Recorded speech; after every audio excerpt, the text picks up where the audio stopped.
Nancy Pelosi was elected to Speaker of the House again. There was, I think, ultimately 5 Democrats who voted against her.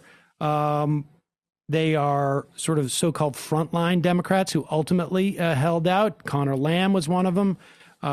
There was Elise Slotkin, a couple others who are running in districts where I think they find being associated with Nancy Pelosi is highly problematic.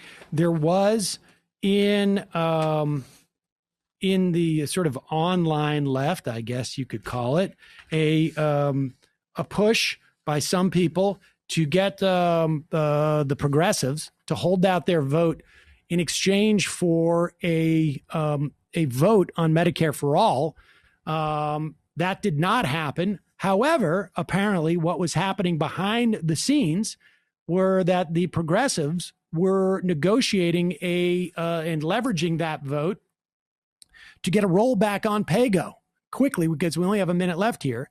PAYGO was something that Nancy Pelosi announced, I guess it was a year ago, that if they retook the House, that they would institute PAYGO rules, which essentially means any program, any new expenditures must be offset by cuts at other places or a raise in taxes, which essentially eliminates the ability to do anything progressive. It's a mass poison pill for Medicare for all, Green New everything, Deal. everything. And when she announced this a year or so ago, it was a nightmare. She is a big acolyte of the late Pete Peterson, and who was Nixon's commerce secretary, and this idea of deficit fears and deficit hawks.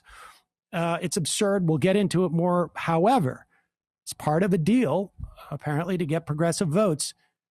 There has been a loophole essentially asserted into the PAYGO rules, which is anything that has to do with, and I'll just read it here, measures to prevent, prepare for, or respond to economic or public health consequences resulted from COVID-19 pandemic, which is just about anything, and measures to prevent, prepare for, or respond to economic, environmental, or public health consequences resulting from climate change. So specifically Medicare for all, Green New Deal. There we go. Now we can have a vote on that. We couldn't do it before that concession. You could have a vote. It just wouldn't mean anything. It wouldn't go anywhere. And right. You have to. Well, you're going to lose it anyways. But, but that aside, but even worse. We will talk more about this as the show progresses, and we will be back tomorrow.